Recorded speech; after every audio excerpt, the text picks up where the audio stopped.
Hey, what is going on, guys? This video today is going to be a compilation of a few really cool and really effective Fortnite tricks.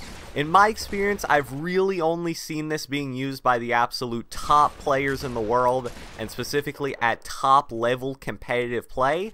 And the funny thing is, I think most of these tips are simple enough to where almost anyone could incorporate it into their game. Now, I'll be honest with you guys, a lot of these things are very situational, so all of these tips aren't going to be things that you're going to be using multiple times a game. But with how easy and simple most of them are, if you find yourself in the situation where you're going to need to use any of these tips, I can see them really returning some solid kills, saving you from death, and just in general making all of you guys much better Fortnite players. So let's get right into it with what I believe is currently the best tip I can give to you guys on Fortnite. And what I'm referring to is a tip that I've shown a few times in my gameplays but haven't specifically described to you guys, and also you may have seen me use it a few times in stream. It is what I like to call the instant high ground bounce pad tip, and this whole first section of this video is basically going to be discussing the bounce pad, but this is easily the most effective use for it, and I'm going to try to describe it in words. You also have gameplay of me using it in front of you, so listen and also watch because it's going to work together to really give you guys a solid understanding of how to do it.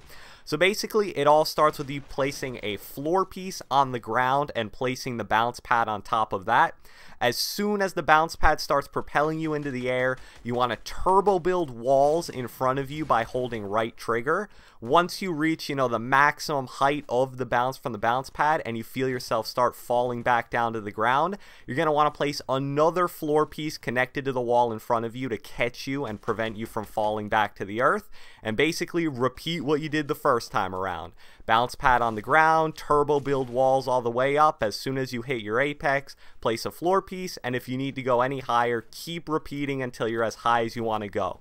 This, for my money, as I said, is the best tip in the game right now. You can basically go from feet on the ground to 5, 10, 15 levels in the air in literally seconds. Usually I find about 2 to 3 bounce pads are the magic number for what you're going to need to get high ground over anyone, but if someone's on a high enough mountain, you may need to use more like 4 or 5. But yeah, simply one of the best tips in the game, and you guys are definitely going to want to learn how to do it and incorporate it into your game.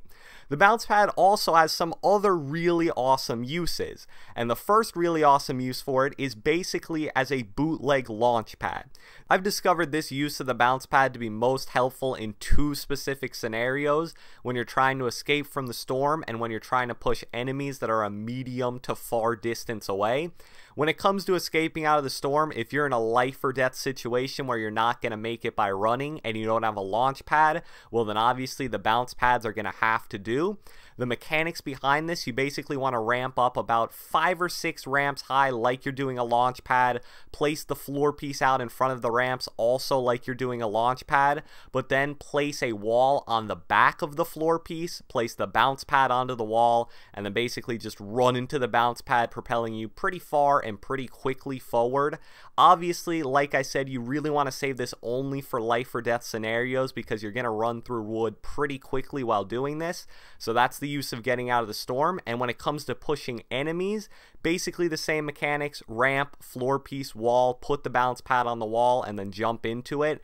And as I said, this is most helpful if a team's like a medium distance away, and maybe it's a team of 2 when you down their 1 teammate and you're 15-20 seconds away by running. So if you don't use the bounce pad, they'll be able to get the revive off before you get there. You'll cover a lot of distance faster, quicker, in the air. It's much better than running, and it can almost be used, like I said, like a bootleg launch pad. The final use of the bounce pad is basically taking advantage of the fact that you take no fall damage from the launch pad, and that's one of the things that made the first tip so good, because even if you get shot out as you're going up, you're going to fall to the ground but take no fall damage. And this can also be applied in build battles. If you're getting high up into the air in a build battle and you hear a guy going to cut you down from the bottom or shoot you down, all you got to do is place a bounce pad right next to you, jump on it, and you'll float to the ground safely no matter how high up you are while taking no fall damage at all. So that covers all the multiple uses of the super overpowered bounce pad, and let's get into the next tip. The next tip is one that's really hard to explain through words, and the video will definitely show it better, so you're for sure going to want to pay attention to the gameplay. This tip covers how to break objects through walls, and as you're seeing, it kind of works like this.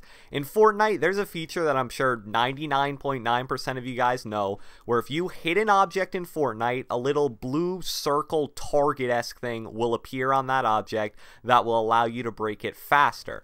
But this mechanic, I don't know whether intentional or not, can be abused to help you break objects through walls. And how this basically works is that when you make that blue circle appear on an object, that will take priority over anything you're trying to break in front of it.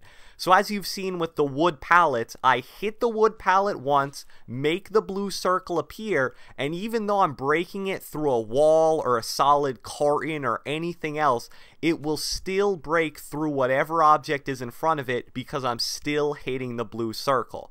This tip is definitely situational, but it does have some really cool specific uses. The first that I showed you in the first part of the gameplay is basically so you can break materials through solid objects, which can hide you from enemies and just in general keep you safer. And the other use, which is how I'm showing you now, is when it's used in top tier competitive gameplay. Basically, if you're turtled into some kind of base or cube, as you're seeing right now on your screen, you can destroy and replace walls further in front of the cube, even through your own walls, by abusing this circle trick as you're seeing now. This is helpful if it's an enemy wall and you want to replace it with one of your own, and just in general in a lot of other scenarios where you're turtled up into a base.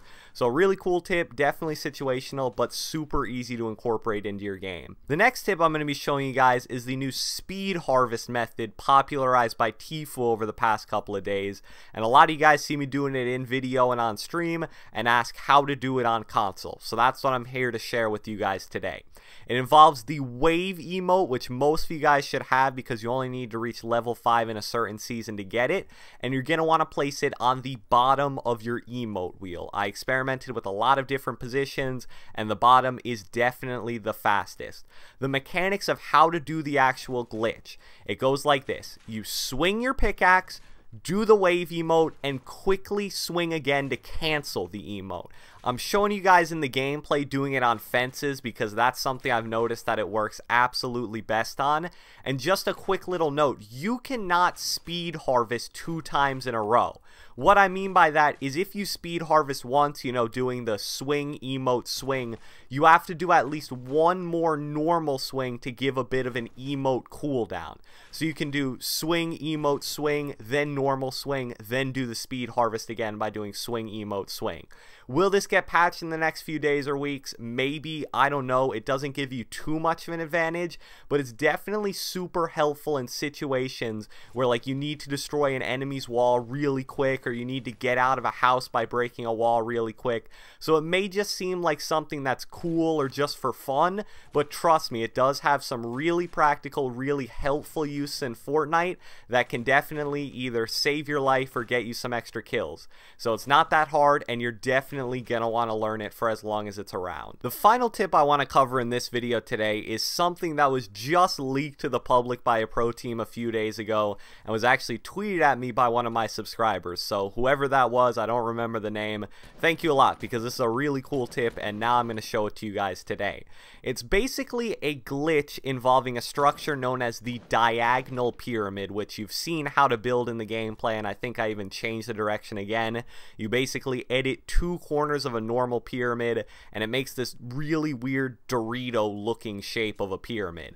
And what this allows you to do, and I'm pretty sure it's a glitch, I'm actually very sure it's a glitch, but it basically allows you to shoot through the wood of a pyramid while not peeking your head up and also not obviously destroying the wood, which would normally happen if you shot at a structure. Now, the thing about this is it's not super overpowered to where it's game breaking, because you need to shoot at, as you're seeing, this kind of weird little upward angle. but it definitely has some awesome situational uses. I'm going to show you guys in a few seconds here in the gameplay.